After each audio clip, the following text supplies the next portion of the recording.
Hello छात्रों, आप सभी का स्वागत है आपका अपने यूट्यूब चैनल स्टार एजुकेशन पर। मैं लक्ष्मण सिंह लोधी आप सभी का स्वागत करता हूं। आपके लिए लेकर आया हूं क्लास 10th मैथमेटिक्स की वीडियो। आज की वीडियो में हम अध्याय 1 वास्तविक संख्याएं रियल नंबर के बारे में डिस्कस करेंगे।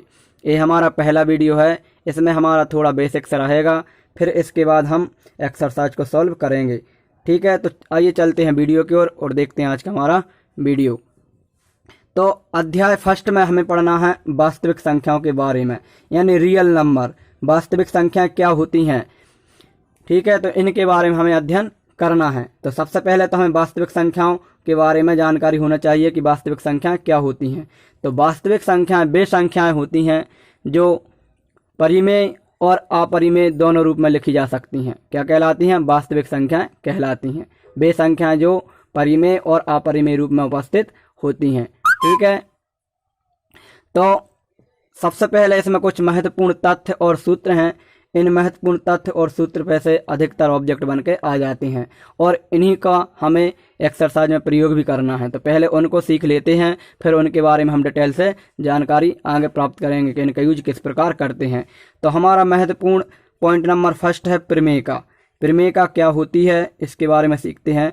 तो एक सिद्ध किया हुआ कथन होता है, जो प्रमेय का है, प्रमेय होती है वो क्या होती है? एक सिद्ध किया हुआ कथन होता है। इसे एक अन्य कथन को सिद्ध करने में प्रयोग करते हैं। जो प्रमेय का है वो पहले से ही सिद्ध रहती है, अब उसका हम क्या करते हैं, अलग से और क्वेश्चनों को सॉल्व करने के लिए यूज करते हैं। जैसे आपने सुना होगा थेल्स की प्रमेय, पाइथागोरस प्रमेय, ये पहले से सिद्ध हैं, लेकिन अब उनका यूज हम दूसरे क्वेश्चनों को सॉल्व करने में यूज करते हैं। ठीक है, फिर इसके बाद नेक्स्ट आता है हमारा एल्गोरिथम। क्या आता है? एल्गोरिथम। ठीक है, एल्गोरिथम क्या है? सुपरिभाषित चरणों की एक श्रृंखला होती है जो एक विशेष प्रकार की समस्या को हल करने की एक प्रक्रिया या विधि प्रदान करती है। जो एल्गोरिथम है इसकी सहायता से हम क्या करते हैं, एक बहुत बड़ी क्या होती है, श्रृंखला होती है, चरणों में बटी रहती है। इसका क्या करते हैं, हम समस्या को हल करने के लिए यूज करते हैं। इसी का हम अभी आगे यूज करेंगे। ठीक है, कुछ क्वेश्चन दिए रहेंगे, उनका हमें HCF निकालना पड़ेगा या LCM, तो हम एल्गोरिथम का यूज करेंगे। ठीक है, फिर इसके बाद नेक्स्ट आता है हमारा यूक्लिड विभाजन प्रमेय का। यूक्लिड विभाजन प्रमेय का, तो यूक्लिड क्या है? एक गणितज्ञ हैं, उन्होंने एक प्रमेय का दी, किसकी? विभाजन की। किसकी? विभाजन की। यूक्लिड विभाजन प्रमेय का, तो इनकी प्रमेय का क्या है? दो धनात्मक पूर्णांक, कितने? दो धनात्मक पूर्णांक A और B दिए रहने पर ऐसी अद्वितीय पूर्ण संख्याएं Q और R विद्यमान हैं कि A बराबर BQ प्लस R, जहां जो R है, ये वाला जो R है वो B से हमेशा कैसा रहेगा? छोटा, और 0 के बराबर और 0 से बड़ा रहेगा। यानी कहने का तात्पर्य क्या है यूक्लिड विभाजन प्रमेय का? तो यूक्लिड नामक गणितज्ञ ने क्या बताया, फॉर्मूला दिया उन्होंने, A बराबर BQ प्लस R। उन्होंने विभाजन के बारे में बताया था। आपने पिछली कक्षा में एक फॉर्मूला पढ़ा होगा, भाज्य बराबर भाजक इंटू भागफल प्लस शेषफल। ये आपने फॉर्मूला पढ़ा होगा। इसी फॉर्मूले से ये प्रमेय का है। इसी को उन्होंने क्या किया, गणितज्ञ रूप में लिख दिया। भाज्य को A बताया गया है, भाजक को B, भागफल को Q और शेषफल को R। ठीक है, अब क्या करेंगे, इन्होंने इस प्रमेय के आधार पर बताया है कि यदि किसी संख्या से हम यदि किसी भी संख्या को भाग दें, जैसे कि हमने मान के चला 3 से, किससे? 3 से किसी संख्या में भाग दिया, तो इस प्रमेय से हमें यह पता चल जाता है कि इस वर्ल्ड में जितने भी नंबर हैं, यदि उन सभी नंबरों में किसी भी नंबर में हम यदि 3 से भाग देंगे, किससे? 3 से भाग देंगे, तो शेषफल हमेशा 0, 1 या 2 ही मिलेगा। तो यही बताया था उन्होंने कि वर्ल्ड में जितनी भी संख्याएं हैं, यदि उन सभी संख्याओं में 3 से भाग देंगे तो शेषफल या तो 0 बचेगा, या 1 बचेगा, या फिर 2 बचेगा। आप कोई सी भी संख्या ले सकते हैं। जैसे हमने मान के लो कितनी ले ली, 34 ले ली, इसमें 3 का भाग देंगे, 3 एकम 3, फिर इसके बाद 3 एकम 3। ठीक है, कितना बचा? 1 बचा। कोई सी भी संख्या आप लेंगे, यदि उनमें क्या करेंगे, 3 का भाग देंगे, तो आपका शेषफल या तो 0 या 1 या 2 बचेगा। इसी प्रकार यदि आप 5 ले लें और किसी भी संख्या में भाग दें, कोई सी भी संख्या ले लें, तो आपका शेषफल या तो 0 बचेगा या 1 या 2 या 3 या फिर 4। ठीक है, तो यूक्लिड ने अपनी प्रमेय में इसी प्रकार का डिस्कस किया है कि हम इस फॉर्मूले के आधार पर बता सकते हैं कि कोई सी भी संख्या हो, किसी भी संख्या में यदि किसी संख्या से भाग दें, अब वो संख्या दी रहेगी किससे भाग देना है, तो आपको हमेशा शेषफल या तो ये मिलेगा, यदि 3 से भाग देंगे और 5 से भाग देंगे तो ये मिलेगा। ठीक है, ध्यान रखना। फिर इसके बाद में नेक्स्ट आता है, नेक्स्ट पॉइंट हमारा अंकगणित की आधारभूत प्रमेय। किसकी? अंकगणित की। अंकों के आधार पर हमें क्या बताना है? एक आधारभूत प्रमेय है अंकों के आधार पर। तो क्या लिखा? प्रत्येक भाज्य संख्या को अभाज्य संख्याओं के एक गुणनफल के रूप में व्यक्त गुणनखंडित किया जा सकता है तथा यह गुणनखंड अभाज्य गुणनखंडों के आने वाले क्रम के बिना अद्वितीय होता है।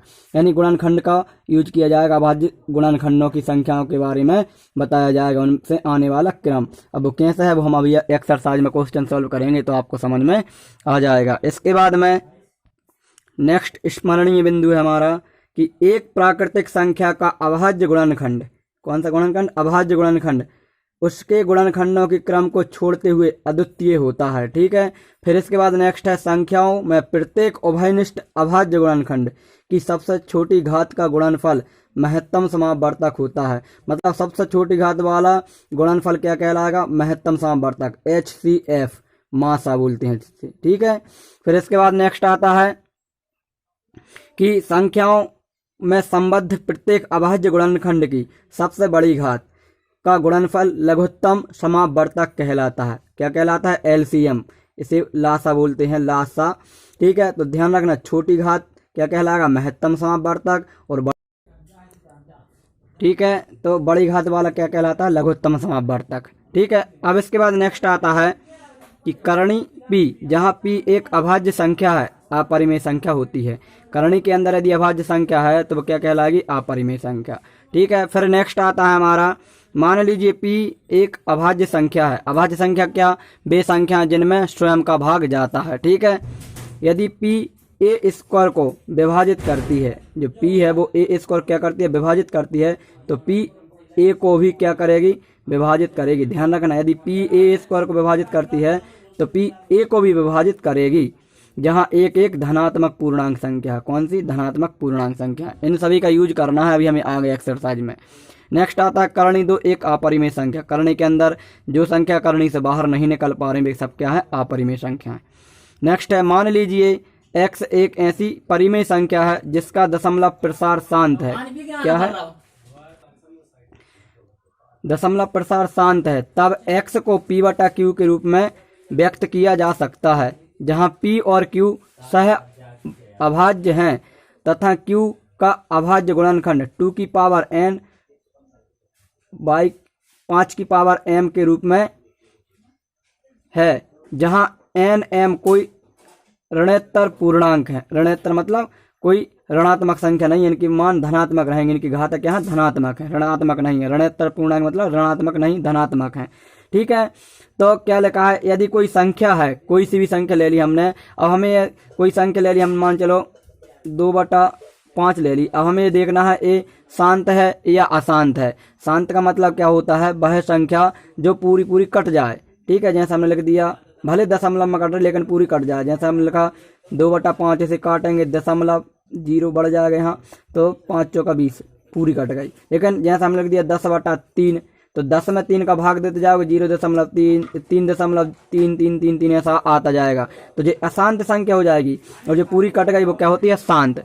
अब वो संख्या का मालूम कैसे पड़ेगा? या तो भाग देना पड़ेगा, और भाग देने के लिए बहुत सी कुछ संख्या बहुत बड़ी बड़ी रहेंगी, तो हमें क्या करना पड़ेगा? सिर्फ हर में क्या करना? हर में, किसमें? हर। ये लिखा p/q, तो लिखा q का, किसका? q का अभाज्य गुणनखंड। तो हर के हम क्या करेंगे? गुणनखंड तोड़ लेंगे। क्या करेंगे? गुणनखंड तोड़ लेंगे। कैसे तोड़ेंगे वो हम आपको आगे बताएंगे।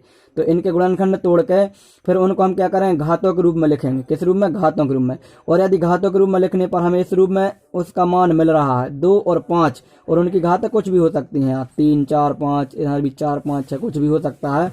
इस रूप में मिल रहा है उनका गुणनखंड तो हम कह देंगे भी कैसी संख्या है, शांत है। वह क्या है, शांत है। दशमलव प्रसार कैसा रहेगा उसका, शांत। और यदि मान लीजिए x बराबर p बटा q एक परिमेय संख्या ऐसी है कि q टू की पावर n इंटू 5 की पावर m के रूप का है, जहां n और m ऋणोत्तर पूर्णांक हैं, तब दशमलव प्रसार शांत होता है। यहाँ पर अशांत होगा, ये गलत लिखा है अशांत, यहाँ पर अशांत है, ठीक है,